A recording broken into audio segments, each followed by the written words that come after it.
एक बार एक बहुत बड़ा नेता एक साधु के छोटे से आश्रम में गया। वो साधु के बारे में बहुत सुना था तो उसके मन में आया कि मैं एक बार जाकर के देखता हूँ कि लोग उसकी इतनी तारीफ क्यों करते हैं। जब वो उस आश्रम में गया तो वहां पर एक छोटा सा कमरा था, जहां पर एक कालीन बिछा हुआ था। वहां पर कुछ लोग नीचे बैठे हुए थे और साधु जी सामने बैठे हुए थे, कुछ सवाल जवाब चल रहा था।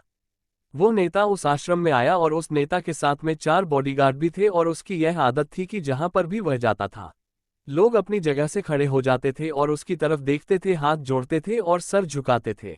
लेकिन यहाँ पर ऐसा कुछ भी नहीं हुआ। साधु व्यस्त होने के कारण उसकी तरफ देखा तक नहीं। तभी नेता को लगा कि यह मेरी बेइज्जती है और वह इस बात से गुस्सा हो गया।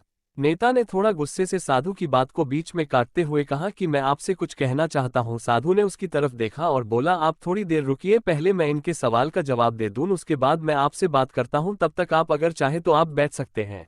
बस साधु का इतना कहने की ही देरी थी। नेता का चेहरा गुस्से से लाल हो गया और फिर उसने अपना सारा गुस्सा उस साधु पर निकाल दिया। अभी तक वो नेता बहुत तमीज से आप कह करके बात कर रहा था, लेकिन अब वो तो तड़ाक पर उतर आया। नेता ने उस साधु को कहा, तुझे पता भी है कौन हूँ और तू किससे बात कर रहा है? साधु ने उसकी तरफ देखा और कहा, मुझे इससे कोई फर्क नहीं पड़ता है कि आप कौन हैं, लेकिन आप जो कोई भी है, अगर आप चाहते हैं कि मैं आपके सवाल का जवाब दूं या आपसे बात करूं तो आपको कुछ देर रुकना होगा। और साधु की यह कहते ही नेता गुस्से से पागल हो गया और वही सबके सामने चीखने चिल्लाने लग गया। अब मैं तुझे तेरी असली औकात दिखाऊंगा। तूने मुझसे पंगा लेकर के ठीक नहीं किया, तुझे पता भी है मैं तेरे बारे में क्या सोचता हूँ।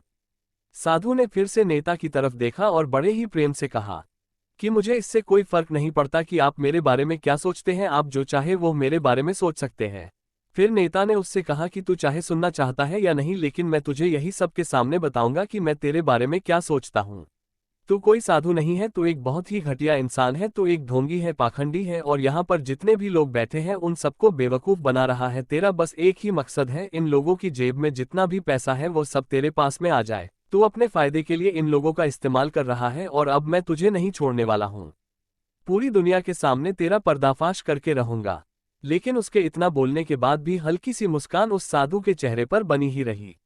ये देखकर वो और भी तिलमिला गया और उसने कहा, अब बहुत हो गया, अब मैं यहाँ 1 मिनट भी नहीं रुकने वाला, लेकिन अभी भी तेरे पास मौका है, अगर मुझसे माफी मांगनी है या मुझसे कुछ कहना है तो कह सकते हो। इतना सब होने के बाद भी साधु के चेहरे पर एक मुस्कान थी और वो बिल्कुल शांत था।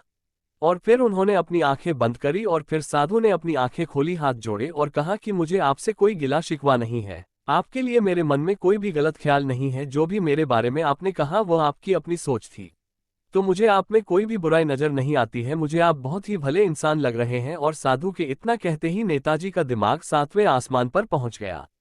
उसके चेहरे पर एक अजीब सी खुशी थी, क्योंकि उस साधु ने वही कहा जो बाकी सब लोग उस नेता को कहते हैं। और वो खुशी खुशी उस आश्रम से अपने घर की तरफ चला गया और जाकर के अपने पिताजी के साथ में बैठ गया। उसके पिताजी ध्यान में थे, उन्होंने पूरी जिंदगी सिर्फ लोगों की सेवा करी और बदले में कुछ भी उम्मीद नहीं किया। तो थोड़ी देर बाद जब उन्होंने अपनी आंखें खोली और देखा अपने बेटे को अपने साथ बैठे हुए, तो उनके बेटे के चेहरे पर आज एक अजीब सी खुशी थी जो आज से पहले उन्होंने कभी नहीं देखी थी। फिर उसने एक एक करके सब कुछ बताया कि आज क्या हुआ, किस तरह से वो आश्रम गया और वहां पर क्या हुआ, उसने क्या कहा और साधु जी ने क्या कहा।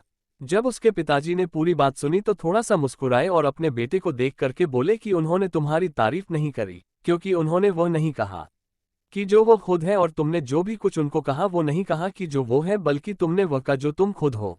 यही बात वेदों में भी कही गई है, यथा दृष्टि तथा सृष्टि। ये दुनिया तुम्हें वैसी नहीं दिखती जैसी ये दुनिया है, ये दुनिया वैसी दिखती है तुम्हें जैसे तुम खुद हो, जिसकी नज़र जैसी है उसके लिए ये दुनिया वैसी ही है। तो अगर तुम अपनी दुनिया को बदलना चाहते हो तो उसका सिर्फ एक तरीका है, अपनी नज़र को बदलो।